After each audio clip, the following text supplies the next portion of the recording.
So I was originally going to make a video on the new Excelsior augments, and I was like, augments, kind of boring. Sure, they get views, but I can wait a day or two. It might not do as well, but we're waiting a day or two, primarily because there's actually been some answers by Hazel himself in the responses on the forum to the overall augments and changes coming to Tanki Classic that a lot of people probably don't like. And myself too, I'd prefer there to be no augments. If there are going to be augments, they need to be heavily nerfed. So it's actually pretty interesting what Hazel says here, because he answers one of my biggest questions was the power of these augments in game, but luckily with Hazel's answers, it's good to know. So the first post he addresses is just why have augments in the game to begin with. And honestly, I would prefer alterations, because augments and alterations are different. Alterations barely change the turret. Augments drastically change the turret. They make it perform completely different actions. But let's go ahead and read what he said. So he addresses it here. The augments / alterations. First, let's start with the uranium missiles. That's the most aggravating one. A lot of people were complaining about Uranium Striker being in the game for turret skin and how OP Uranium Striker currently is. When you hear Uranium play in the game these days, you have a strong picture in front of your eyes of OP augment killing legit everything left and right. How come the devs are talking of this at the same time when they say these alterations are not going to be OP in Classic? He says short memory indeed, just because I guess a lot of people are thinking in short term for the augments. Just recently, Uranium was one of the most useless augments for Striker. Yeah, it was pretty mid. They buffed it and became really good. For many years, it wasn't even legendary augment. Yeah, it started off as a crystal augment. Saying that in Classic, these augments will have a different philosophy behind them was what we mean. Of all the versions of Uranium we had, we'll use the one that fits the philosophy. We can do that. We have the data. Basically saying they're going to introduce the original Uranium Striker, which was good, but wasn't game breaking like how it was when it first was buffed maybe a year or two ago. So he's saying here they are going to balance all the augments for Tanki Classic, not make them too OP and not make them like the current augments we have today. Or let's take another one, for example, the Death Herald Compensator for Railgun, which is the one where you can shoot infinitely after every single kill. For the majority of time in Tanki, the augment wasn't even an augment, it was an alteration. Yeah, like I said, they updated alterations to augments, so I mean, they're all augments now. And it had a significant downside: when you don't kill your target, you reload such charge slower than normal turret.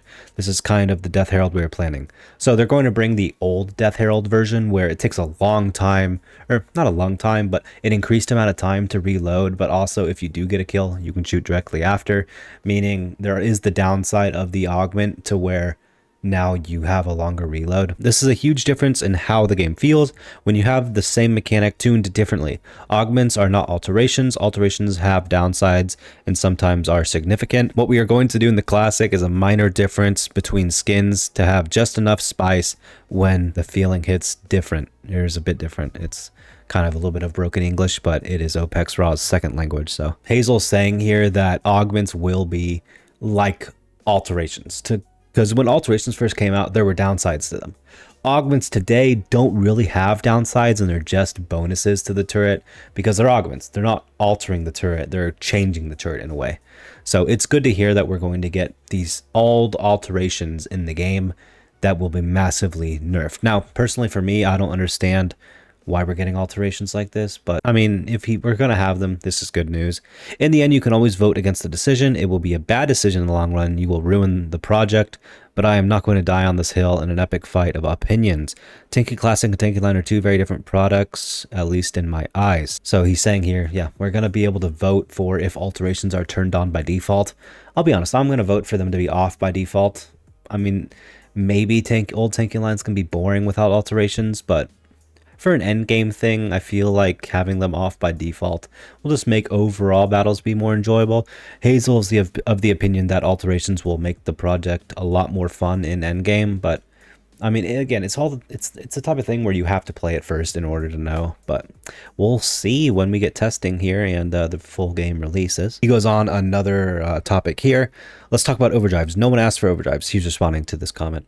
Unless if every hull would have the old star overdrive from the year 2017 where it gave you all supplies at once and gave your tank a full repair kit. So this is something we didn't know, but every single hull in the game will have the old star overdrive from 2017 where it gave you all your supplies back at once. So I didn't honestly know that was going to be in the game, but I'm honestly for it. I like it. There's maybe like some situations to where I don't want overdrives on, but usually the battles where I don't want overdrives on are the battles with no supplies, so usually that we won't have them there. The only thing I could see with maybe this being a bit overpowered is if you get it back frequently. Like, I think for the star overdrive, you should only get it once, maybe twice a battle if you're doing well.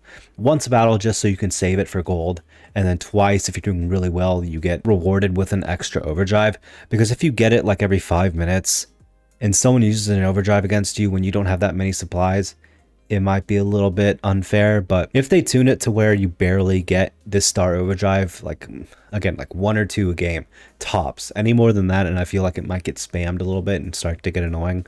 But hopefully they tune it well. And Hazel, if you're watching this, I do like the idea of adding the star overdrive, but yeah, do not let the spam of it get in the way. Allow players to get it like once a game and twice if they're doing really well. I don't think you should be able to spam it 3-4 times a game. That would just be rough.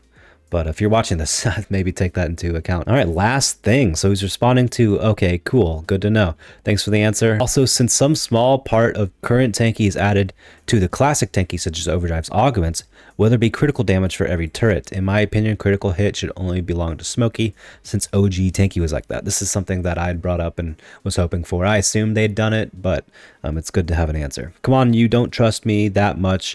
Of course you don't. That's how I got you with the voting part. What does that mean? Maybe it's like a language barrier. Critical damage will be reserved only for Smokey, as it should be. So, good news right there. In my opinion, we are not adding some small parts of Tanki to the classic version. Most of the mentioned system were in the version of classic we always aimed for. As I believe I said in the interview, we are making the best version of the old game we could have. I also believe that there is no point to argue over details until this version of the game exists only in my head. In my experience, players have limited imagination. They need to try things first. I mean, he's a bit blunt. I mean, I think most Russians are a bit blunt. I mean, Hazel is being a bit direct. But yeah, it's good to have some answers. No critical damage, no OP augments. They're going to be tuned down a lot. So I just wanted to make a video on that, let you guys know. So some of you were disappointed about it, and I was too. So it's good to have this cleared up. But yeah, let me know in the comments down below if this makes you more excited. Don't forget to use code Taspens. I'll see you in a future video. Peace out, everybody.